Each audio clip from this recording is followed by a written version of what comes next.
संत ज्ञानेश्वर ने भैंसे को मंत्रोच्चार करवा दिया था।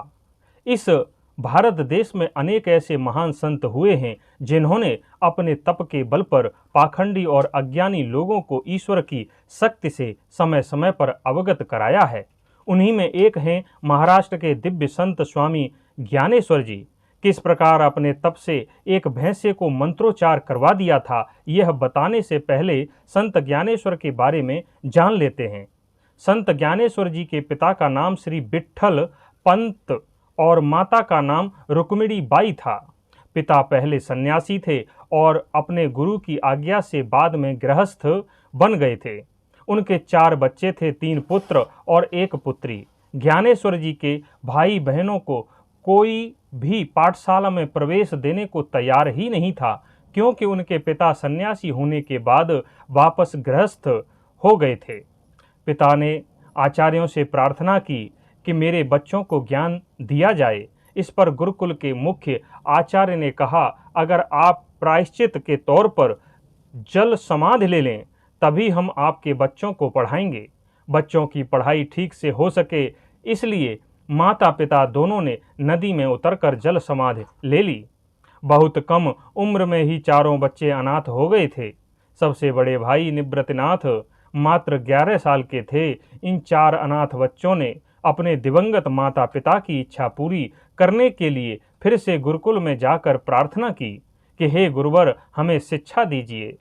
पर उस समय के क्रूर निष्ठुर आचार्यों ने उन्हें बेइज्जत करके निकाल दिया। वे बोले, तुम सन्यासी के बच्चे हो इसलिए हम तुम्हें गुरुकुल में नहीं लेंगे।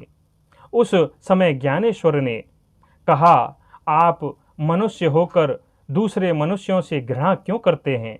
हर प्राणी में एक ही परमात्मा वास करता है।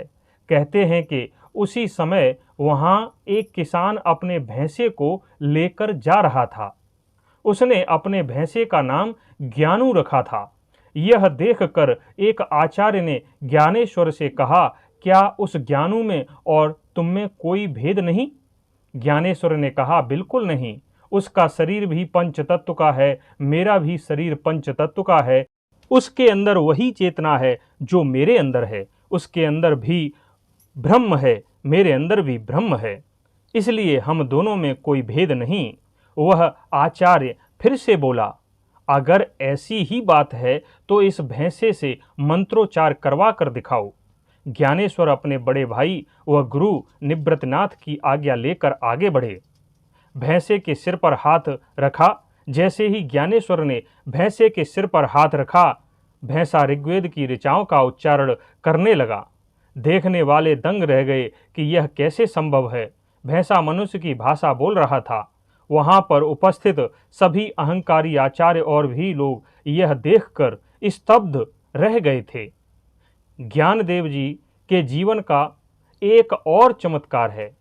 ज्ञानदेव जी का जन्म 1275 ईस्वी में हुआ था। ज्ञानदेव बचपन से ही बहुत मेधावी थे। उनके बड़े भाई निवृत्तिनाथ ही उनके गुरु थे। उस समय सभी ग्रंथ संस्कृत भाषा में थे। हर कोई संस्कृत जानता नहीं था, इसलिए मात्र 15 वर्ष की उम्र में ज्ञानदेव जी ने श्री मद् भगवत गीता को मराठी भाषा में लिख दिया था। उस ग्रंथ का नाम ज्ञानेश्वरी था। उसके बाद मात्र 21 वर्ष की आयु में इस महान योगी ने अपने गुरु की आज्ञा लेकर हमेशा के लिए संजीवनी समाधि में प्रवेश कर लिया था। धन्यवाद।